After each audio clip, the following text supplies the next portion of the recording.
비판을 받지 아니하려거든 비판하지 말라. 아멘. 할렐루야.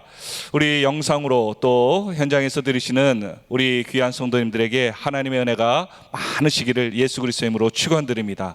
밖에 소식이 또 9호 태풍이 올라오고 있고 또 10호 태풍이 연이어서 한 다음 주 초에 올라온다고 합니다. 물론 이제 한반도를 옆으로 살짝 빗겨나가면서 나가겠지만 그래도 우리 성도님들의 사업장, 직장 또 여러 가지 소유한 모든 것들 또 한국에 계신 모든 분들이 안전하게 지냈으면 좋겠습니다. 뭐 간단한 것 같지만 또 나와는 상관없는 것 같지만 한두 차례의 사람을 건너면 그 소식이 나와 무관하지 않은 소식인 것 같습니다. 그래서 이 어려울 때 또 경제적으로 어렵고 건강 환경적으로 어렵고 또 우리가 갖고 있는 이 모든 것들이 어려울 때 하나님의 도우심으로 승리하는 저와 여러분이 되었으면 좋겠습니다. 이 코로나 때문에 많은 영향이 있다고 우리는 계속해서 끊임없이 듣고 있습니다. 그런데 놀라운 사실은 일본에서는 이 코로나 확진자에 대한 이 이지메, 따돌림이죠. 집단 따돌림이 성행하고 있다고 합니다. 이런 표현을 쓰는 거예요. 만일 코로나가 걸렸다가 완치가 되었습니다. 그런데 그 사람이 나와 함께 생활하는 것, 같이 직장이나 또한 학교에서나 또 어떤 환경 가운데 같이 하는 것에 대해서 어떻게 생각합니까? 라고 설문했을 때 약 30% 이상이 그와는 다시 같이 생활하고 싶지 않다라는 거절의 의사를 표현했다고 합니다. 그렇습니다. 지금 우리 주변에 이 광화문 집회라든지 여러 곳에 코로나 환자, 의심 환자가 이 잠실 주변에 많다는 이런 이상한 소문이 퍼진 거예요. 그러다 보니까 근거 없는 소문, 한두 사람을 들었겠죠. 그러나 그 사람이 걸린지 안 걸린지도 모르는데도 그냥 다 갔대. 이 지역에 많이 갔대. 그런 소문이 주변에 많이 흐르면서 우리 잠실 지역의 사람들의 마음들을 무겁게 하는 것 같습니다. 이 세상에 우리가 소망을 두고 바라보는 것 과연 무엇이 있겠습니까? 환경이 어려우면 어려울수록 사람들은 이웃을 생각하는 것이 아니라 자기 자신만을 생각하게 됩니다. 일단 나만 안 되면, 나만 좋으면 이러한 이기적인 생각에 우리 세상은 살아가는 것 같아요. 그래서 하나님께서 우리에 대해서 십자가를 지셨는데 하나님만을 생각했다면 이러한 십자가는 결코 주어지지 않았을 것입니다. 그러기에 그분이 사셨던 그 마음, 그 생각을 오늘 우리가 함께 이 시간에 나눠보면서 이 어려운 세대에 우리가 십자가의 능력으로 어떻게 살아가야 될지를 다시 한번 회복하는 점검의 시간 되기를 예수 그리스도의 이름으로 소망합니다. 예수를 믿고 가장 큰 기적 중 하나가 있습니다. 무엇이냐? 여러분 무엇이겠습니까? 여러분이 예수를 믿고 난 다음에 내가 이 믿음을 가졌다, 내가 구원받았다 라고 하면서 제일 큰 변화 무엇입니까? 그 사람이 정말 예수 믿었는지 하나님의 사람이 있는지를 확인하는 방법, 그것은 큰 기적은 원수를 사랑하느냐입니다. 오늘 설교의 제목이 뭡니까? 남을 정죄할 자격이 없다입니다. 정말 내가 예수를 믿는지 안 믿는지 판단하는 것, 내가 원수를 사랑할 수 있는가? 왜냐하면 인간의 본성은 어렵고 힘든 사람은 품어주고요, 용서하고 또 사랑해 줄 수 있습니다. 그러나 원수된 자, 죄인된 자, 특히 나와 관계된 사람들을 용서하고 품어준다? 결코 인간의 이성이나 지성으로는 불가능한 일인 것 같습니다. 오히려 그렇게 하는 사람을 우리는 특이하다, 기적이다 라고 얘기할 수 있겠죠. 그런데 성경은 우리가 죄인을 품으면, 용서하면, 그들을 우리가 사랑으로 보듬으면 우리에게 기적이 있다라고 약속하는 줄 믿으시길 바랍니다. 여러분에게 한번 질문을 해보겠습니다. 질문 한번 띄워주시겠습니까? 글씨가 보이시나요? 여러분에게 한번 질문해 보겠습니다. 여러분 원수를 사랑하십니까? 속죄함을 받으셨습니까? 저 여러분에게 질문하겠습니다. 여러분 원수 사랑하는 게 쉽겠어요? 속죄함 받는 게 쉽겠어요? 다시 한번 질문해 보겠습니다. 여러분 속죄함 받으셨습니까? 아멘 소리가 저 영상 끝에서부터 들리는 것 같습니다. 가정에서부터. 여러분 그러면 여러분 마음을 상하게 한 사람을 용서할 수 있습니까? 쉽지 않을 거예요.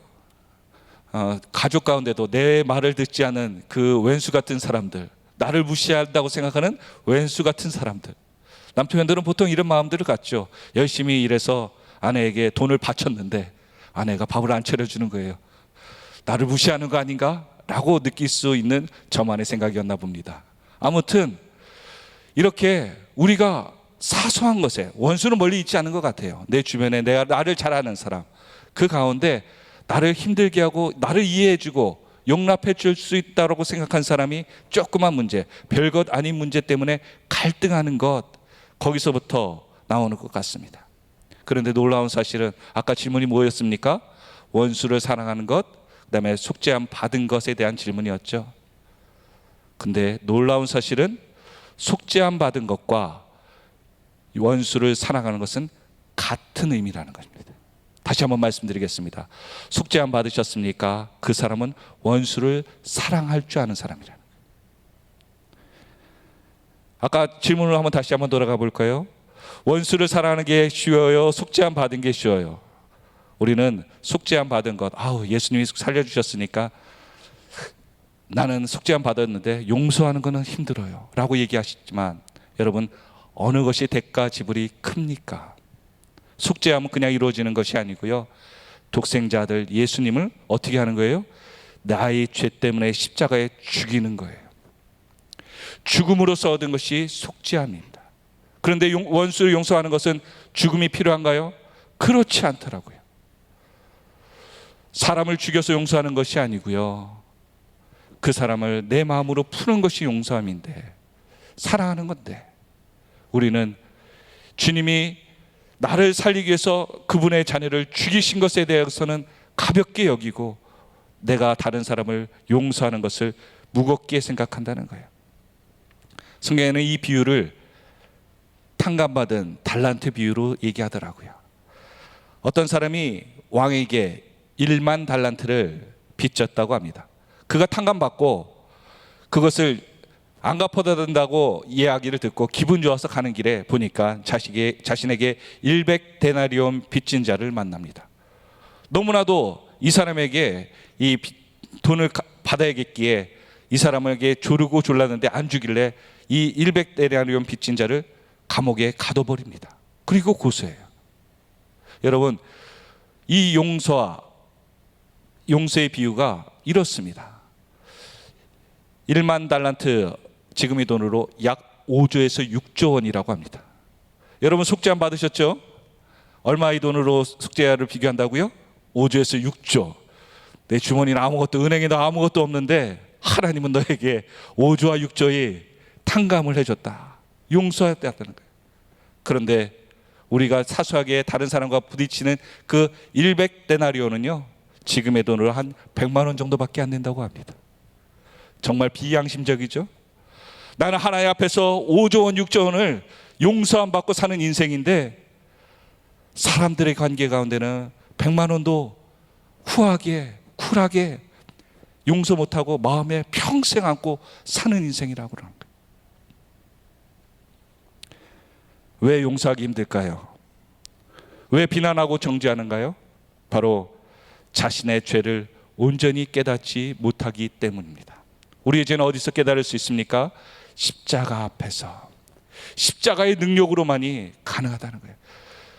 그래서 지난주에 이 두 번째 과에서 얘기했던, 여러분, 십자가의 능력이 무엇입니까? 죄를 깨닫게 하는 능력이 있다라고 말씀드렸죠. 그렇습니다. 내가 십자가를 온전히 붙잡지 못하면 우리는 계속해서 뭐를 잊고 살아요? 나의 죄를, 나의 죄성을 잊고 산다는 거예요. 그러다 보니까 남에 대해서 비판하고 정죄하다 보니까요, 분이 쌓이는 겁니다.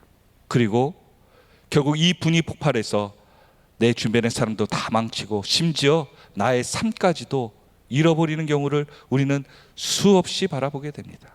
그렇죠? 인생 자기 뜻대로 살지 못하는 사람들 대부분이 자기 분에 못 이겨서, 자기 성격에 못 이겨서 마음대로 일 저질러서 그 인생이 꼬이는 것을 우리는 너무나도 많이 봅니다. 특별히 남자들이요, 뭔가 해보겠다라고 아내랑 상의 안 하고 무조건 사표부터 던지고 나와서 이제부터 할 거야 라고 할 때 아내의 마음이 터지죠. 마찬가지입니다. 우리 인생 가운데 내가 분으로 차 있다면 분별력을 잃어버리고 남에게 그 자기 책임을 전가하기 쉽다라고 우리는 인생 가운데 배우고 있습니다. 요한복음 8장 1절부터 보니까요, 가늠한 여인이 사람들에게 붙잡혀서 예수님 앞에 끌려옵니다. 수많은 사람들이 물어봅니다. 모세의 율법에는 이렇게 가늠한 여인은 이 공동체를 무너뜨리기 때문에 돌로 쳐서 깨끗하게 죽여서 깨끗하게 만들어야 됩니다. 본보기를 보여야 됩니다라고 수많은 사람들이 그렇게 살아온 정의, 율법을 외칩니다. 그러자 예수님은 뭐라고 얘기를 하십니까? 요한복음 8장 7절의 말씀 한번 볼까요? 요한복음 8장 7절 이렇게 한번 우리 같이 읽어볼까요? 시작. 그들이 묻기를 맞이 아니하는 자들아 이에 일어나 이르되 너희 중에 죄 없는 자가 먼저 돌로 치라 하시고, 예수님께서 모세를 강조하고 하나님의 법을 강조하는 사람들에게, 정의를 무너지는 사람들에게 이렇게 하면 하나님의 법이 망가집니다라고 외치던 사람들, 이렇게 하는 것이 정의입니다라고 외치던 사람들에게 주님은 뭐라고 얘기하셨다고요? 죄 없는 사람이 돌로 그 여인을 치라, 죽이라라고 말씀하십니다. 그러자 이 사람들에게는 조금의 양심, 하나님을 두려워하는 마음이 있었던 것 같습니다. 그래서 그들은 어떻게 합니까? 하나 둘 그 자리를 떠나 피하게 됩니다. 시간이 지난 후 예수님께서는 여인에게 가서 이렇게 말씀하시죠. 요한복음 8장 11절입니다. 우리에게 주시는 말씀 같아요. 같이 또 한번 읽어볼까요? 시작. 대답하되 주여 없나이다. 예수께서 이르시되 나도 너를 정죄하지 아니하노니 가서 다시는 죄를 범하지 말라 하시니라. 아멘. 여인의 느낌은 어땠을까요? 우리에게도 마찬가지인 것 같습니다. 남을 쉽게 비판하고 정죄하던 내 자신을 돌아볼 때 더 큰 죄가, 더 큰 들보가 내 안에 있는데, 더 흠집이 있는데 그것을 비판당해야 되는데 주님은 그것을 정죄하지, 비판하지 않으신다라고 말씀하시는 거예요. 이 여인은 죽을 뻔한 상황, 예수님의 사랑으로, 용납으로 생명을, 살림을 받았습니다. 이 여인의만의 문제일까요? 아닙니다. 지금 이 예배를 드리는 저와 여러분에게도 동일한 상황이에요. 그 여인은 추악한 죄지만 만일 우리의 죄를 누군가가 카메라로, 또한 우리의 모든 일상들을 누군가가 녹음을 했다면 이 여인보다 깨끗하다고 자신할 수 있을까요? 수없이 내가 다른 사람에게 투덜거리던 말, 다른 사람을 어떻게 하겠다는 수없는 비판의 말, 근거도 없는 말, 분내하던 말, 그것들을 누군가 녹음을 해가지고 사람들 앞에서 나는 깨끗합니다, 저 여자를, 저 사람을 하고 있을 때 누가 딱 스피커에다 튼다면, 영상으로 보여준다면 아마 그 사람보다 내가 깨끗하단 말을 절대 못했을 것입니다. 그러한 마음을 우리가 깨닫느냐 말입니다. 그것이 십자가에서 우리의 죄를 다시 한번 깨닫게 하고 하나님의 능력이, 하나님의 은혜가 얼마나 큰지를 우리에게 점검하라고 주님은 오늘 우리에게 말씀하시는 거예요. 그리고 이렇게 용서받은 여인은 어떻게 살았을까요? 아마도 동네에서 자기가 살던 사람들에게서 수많은 사람이 자기보다 작은 죄, 큰 죄로 인해서 누군가 죽이려고 할 때 자신은 돌을 참아 들지 못했을 것입니다. 또한 그 사람을 비판하거나 그 사람에 대해서 함부로 할 수 없었을 것이에요. 비판을 왜 못했을까요? 내가 용서함 받았기 때문에. 여러분 어떻습니까? 왜 내가 다른 사람을 쉽게 비판합니까? 십자가의 능력을 잃어버렸기 때문에 아닐까요? 저도 이 설교를 준비하면서 많은 회개와 내 자신에 대해서 돌아보게 됩니다. 내가 그리스도인으로서, 목회자를 떠나서 그리스도인으로 자격이 있는가? 왜 내가 쉽게 나름을 판단하는 것에 빠져 있는가? 내가 나이가 먹어가면서 아는 것이 많아져서 다른 사람에 대해서 더 깊이 알아서 판단하기 시작하는가? 그건 다 변명인 거더라고요. 내가 이 여인처럼 주님에 대한 깊은 은혜를 깨닫지 못했기 때문에 내가 쉽게 남에게 비판하고 있진 않은가 생각해 봅니다. 여러분이 이 여인과 같이 자신을 바라볼 때, 죄인을 볼 때 어떤 반응을 하시길 원합니까? 한번 여러분에게 질문하기를 원합니다. 질문 띄워주시겠습니까? 예. 무엇입니까? 나의 마음의 돌을 내려놓았습니까? 내가 신앙생활하면서 남에게 이거 잘못했다라고 지적하던 그 비판 정죄를 나는 내려놓았습니까? 그것을 물어보고 살아야 된다는 거예요.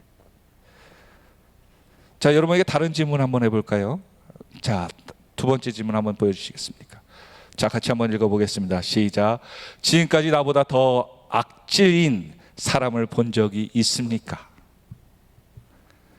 여러분 이 질문을 들으시면 바로 누군가 떠오르실 거예요.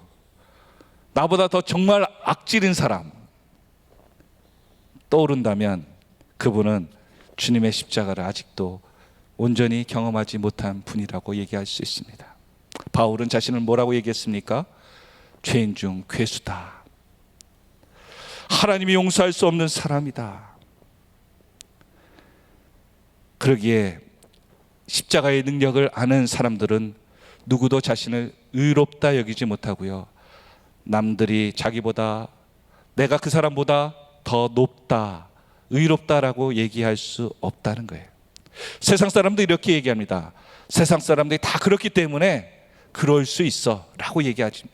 그러나 그리스도인들은 그보다 내가 더 죄인입니다 라고 고백해야 된다는 것이죠.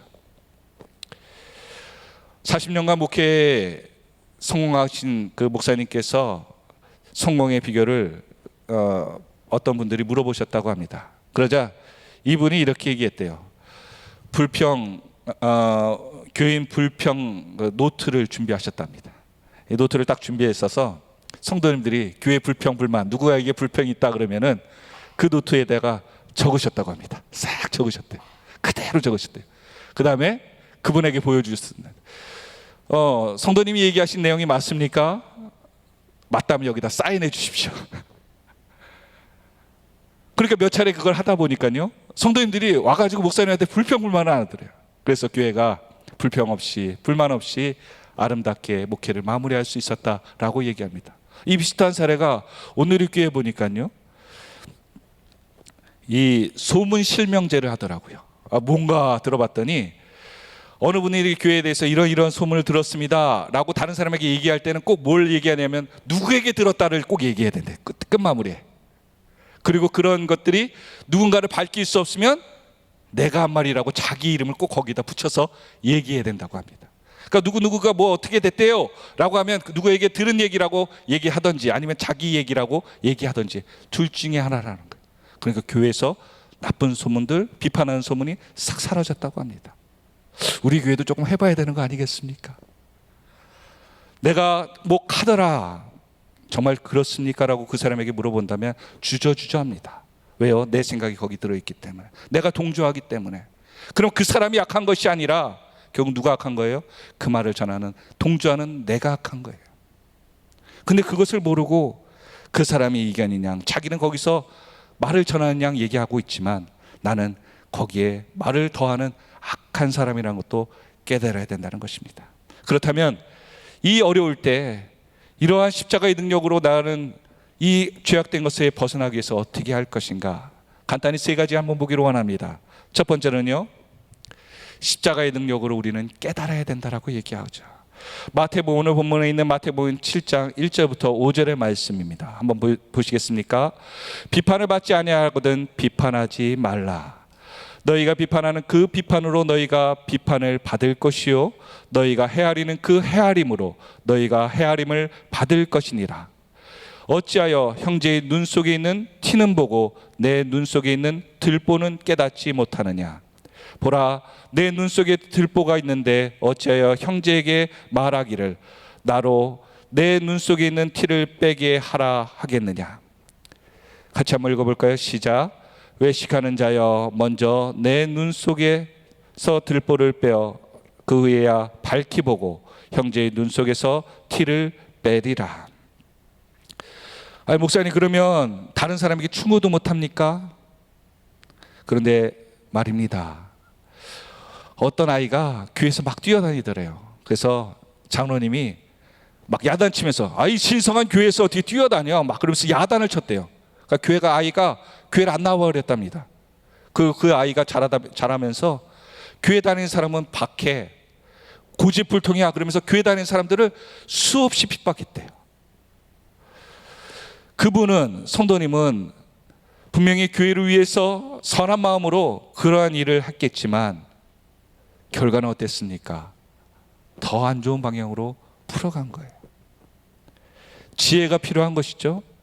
십자가의 능력으로서 선한 영향력을 끼쳐야 되는데, 만약 그분이 그 아이를 붙잡고 교회 뛰어다니면 먼지 나고 사람들에게 부딪히고 위험하니까 내가 맛있는 거 사줄게, 아이스크림이라도 하나 사주고서는 얘기했다면 그 아이는 평생 뛰어다니지 않았을 것입니다. 그러나 그에게 내 편한 방법으로, 내가 원하는 방법으로 얘기했을 때 한 영혼이 실족하는 경우가 있었죠. 우리에게는 누군가를 이야기하기 위해서 우리에게 지혜가 필요한 것 같습니다. 이 설교를 준비하다가 한 예화를 봤는데요, 깜짝 놀랐습니다. 이 마이클 아크넬리라는 분께서 쓴 영성이라는 책의 실제 예화입니다.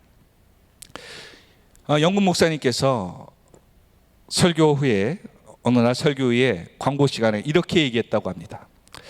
나는 기독교의 진리가 이제는 믿어지지 않습니다. 누가요? 목사님께서, 담임 목사님께서. 그래서 사임하려고 합니다. 이게 무슨, 지금 들어도 이상한 얘기죠. 그래서 이 사람들이 웅성웅성하면서 예배 후에 교회 중직분들이 모여서 회의를 했다고 합니다. 모든 성도들은 목사님이 저런 마음에 저런 자세로서 어떻게 교회를 담임할 수 있을까 하여 사임할 것이라고 생각했다고 합니다. 그러나 의외적으로 이 중직들이 목사님을 다시 미팅을 하게 된 거예요. 그리고 목사님에게 이렇게 얘기했다고 합니다. 목사님께서 어려운 결단을 하셨다는 것을 잘 우리가 들었습니다. 그러나 저희는 기독교가, 성경이 진리인 것을 확신합니다. 목사님께서 회복하실 때까지 우리는 기다리겠습니다. 믿어지지 않는 것 그대로 설교해 주십시오 라고 얘기했다고 합니다.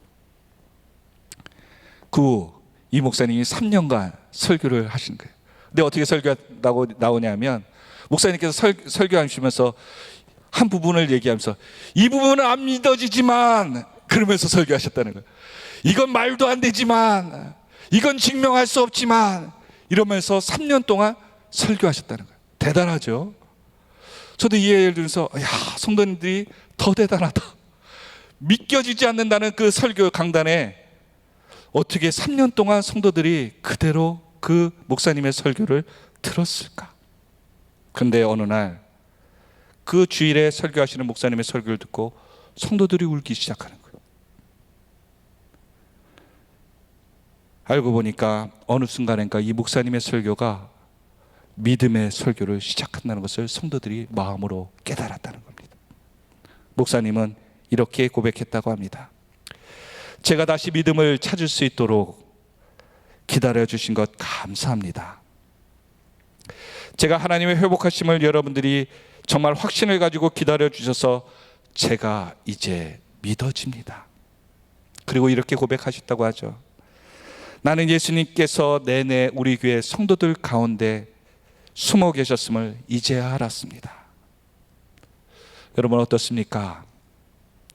우리는 쉽게 우리와 부딪히는 사람들, 나와 뜻이 안 맞는 사람들, 나를 위협하는 사람들을 언제든지 끊어내려고 하죠. 그런데 주님의 십자가의 과정은 어떻습니까? 예수님이 살려주고, 예수님이 치료하고, 예수님이 위로했던 그 사람들이 예수님을 죽이라고 합니다. 심지어 침을 뱉고 모른다고 하고 자신의 제자는 저주까지 했습니다. 그런데 주님은 그들의 관계를 끊은 것이 아니라 오히려 그들을 직접 찾아가시고 위로하시고 그들의 제자를 보내어서 그 멸망의 백성들, 심판의 백성들을 다 용서하기 위해 보내셨다는 것입니다. 예수를 믿는 사람의 특징, 이런 것이 아닐까요? 남의 죄를 크다고 보는 것이 아니라 내 안에 더 큰 것이 있기 때문에 같이 노력합시다 말입니다. 성경에 보니까 요셉 자신의 노예상에 팔고 죽이려고 했던 형제들을 용서합니다. 여러분, 그게 가능할까요? 나를 재판에 걸고 나를 죽이려고 하고 나를 어떻게든 이곳에서 끊어버리려고 하는 그 사람을 용서할 수 있을까요? 그런데 하나님은 그 요셉과 동행하셨고 그가 그 모든 것에 용서했다라고 얘기합니다. 다윗 어떻습니까?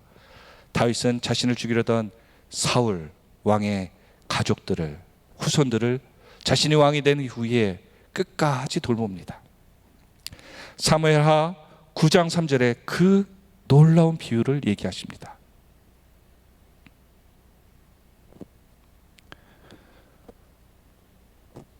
사무엘하 9장 3절에 하나님의 은총을 내가 받았기 때문에 왕이 이르되 사울의 집에 아직도 남은 사람이 없느냐, 내가 그 사람에게 하나님의 은총을 베풀고자 하노라. 하나님의 은총, 자신이 베푸는 게 아니고요, 하나님이 나에게 부으신 그 은총을 그에게 흘러가게 하겠다. 여러분, 왜 하나님이 우리에게 형통하고 잘되고 남보다 낫게 하게 한 줄 아십니까? 잘나서가 아닙니다.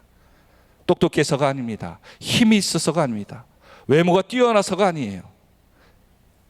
그것을 통해서 어려운 환경을 하나님의 은혜로, 은총으로 도우라는 거예요. 그러기에 이 어려울 때일수록 우리는 하나님의 도움을 더욱더 어려운 환경 가운데 베풀 수 있는 기회가 주어진 것 같습니다. 두 번째로는요, 우리가 원수된 자들을 정죄하지 않기 위해서 무엇을 해야 됩니까? 사랑의 계명을 지켜야 됩니다. 요한복음 13장 34절의 말씀이죠. 요한복음 13장 34절입니다. 자, 같이 한번 읽어보겠습니다. 시작. 새 계명을 너희에게 주노니 서로 사랑하라. 내가 너희를 사랑한 것 같이 너희도 서로 사랑하라. 여기는 권면이 아니고요, 뭐라고 말씀하십니까? 계명이라고 얘기하고 있습니다. 단지 사랑하고 용서하라로 끝나는 것이 아니라 우리에게 무엇을 얘기합니까? 아이고 목사님, 그럴 여유가 없어요. 저 사람은 그런 틈도 줘서는 안 됩니다 라고 얘기하겠지만, 오늘 주님은 얘기하십니다. 너희 근심, 염려, 걱정을 다 누구에게 맡겨라? 주님께 맡기라고 얘기합니다. 그리고 그 자녀에게 더 좋은 것으로 채워주신다라고 말씀하는 줄 믿으시길 바랍니다. 그렇다면 우리의 믿음은 어디 있습니까? 하나님의 의를 드러내고 정의를 드러내는 것, 심판하고 비판하는 것이 이루어지는 것이 목적이 아니라 그 모든 뜻을 하나님께 맡기고 내가 하나님이 주시는 것을 체험을 받아가는 인생, 그것이 더 그리스도인이 믿음으로 사는 인생이라는 거죠. 내가 비판하는 것, 내가 정죄하는 것이 이루어지는 것을 보는 사람들이 아니라 그것조차도 하나님께 맡기고 하나님이 주시는 더 큰 축복들을 누리며 사는 인생 말입니다. 여기에 영적인 비밀이 숨겨져 있습니다. 뭐냐면, 내가 잘못과 용서와 사랑의 문을 닫아버리면요, 하나님께서 나에게 부으시는 사랑의 축복도 닫으신다는 거예요. 다시 한번 말씀드리겠습니다. 내가 베품, 용서, 사랑, 관용의 그 문을 닫아버리면, 주위의 사람들에게 닫아버리면 하나님이 나에게 그 사랑의 문을 닫아버린다는 거예요. 그러니까 인생이 왜 뻑뻑한 줄 아십니까? 그 환경이 문제가 아니라 내가 하나님의 축복을 닫아버렸기 때문이에요. 탕자의 비유 아시죠? 탕자가 돌아온 이 막내 자녀가 돌아왔을 때 주님이 왜 그 비유를 말씀하셨습니까? 하나님 아버지의 마음, 천국의 비유로 말씀하셨지만 더 중요한 사실이 있습니다. 그들이 종교 지도자 바리새인들이 그 둘 아들 중에 첫 아들과 같은 마음이 있었기 때문이에요. 첫 아들은 성실했습니다. 아버지의 말씀을 잘 든 것 같아요. 또한 성실했습니다. 그런데 그에게 한 가지 부족한 것이 있었죠. 무엇이었습니까? 용서하고 용납하는 마음이 없었다는 거예요. 사람을 품을 수 있는 마음이 없었다는 거예요. 그래서 예수님의 공생애 가운데 그들이 책망받은 거예요. 왜 용서하지 못하느냐? 왜 하나님의 마음으로 정죄하느냐라고 말씀하시는 거예요. 오늘 저와 여러분의 문제가 무엇입니까? 이 사랑의 계명을 지키지 않고 내 뜻으로 하나님의 계명을 강조하기 때문은 아닐까요? 세상을 밝히는 이야기책이라는 곳에 이러한 이야기가 있다고 합니다. 남아프리카의 한 부족이 가면요, 죄인, 나쁜 사람이 없대요. 신기하죠? 어떻게 의견도 충돌되지 않고 나쁜 사람이 없을 수 있을까? 그래서 이 학자들이 연구했다고 합니다. 도대체 이 무슨 일인가? 근데 이 마을엔 특별한 재판법이 있다고 합니다. 잘못한 사람이 있으면요, 범죄하고 뭐 남을 때렸다든지 훔쳤다든지 이런 일이 있으면 그 사람을 그 마을 광장 한가운데로 딱 그 족장이 데리고 온답니다. 그리고 거기 있는 마을 부족 사람들을 다 모은대요. 그리고 그를 앞으로 끌어내서 놓은 다음에 모든 부족원들이 그에게 한마디씩 말을 시킨답니다. 근데 어떤 말을 시키냐면 그 사람의 착한 일, 좋았던 일, 행복했던 일들을 하나하나 그 일들을 이야기하면서 돌아가면서 얘기한답니다. 그러다 보면 어릴 때부터 컸을 때까지 이 사람은 나에게 뭘 도와줬고요, 이 사람은 나에게 어떻게 친절하게 했고요, 이 사람은 어떻게 나에게 했고요, 그 얘기를 듣다 보면 어느 순간인가 죄를 지었던 사람이 통곡하더랍니다. 그리고 모든 사람 앞에서 용서를 구하고 다시 그 사람이 부족원으로서의 더 성실한 모습을 회복하게 되었다고 합니다. 교회도 이런 것이 필요하지 않을까요? 우리가 지쳐 있을 때 누군가 나의 부족한 것을 채우기 위해서 노력하는 것이 아니라 그것이 안 되는 것을 지적하고 또 그것을 어떻게 할까 더 어렵게 만드는 그 모습이 아니라 내가 그를 어떻게 도와야 될 것인가를 고민하는 것 말입니다. 세 번째로는 이것이 있습니다. 세 번째 방법, 같이 한번 읽어볼까요? 축복하라입니다. 축복하라. 로마서 12장 14절의 말씀이죠. 너희를 박해하는 자를 어떻게 하라고요? 축복하라. 축복하고 저주하지 말라. 쉽지 않습니다.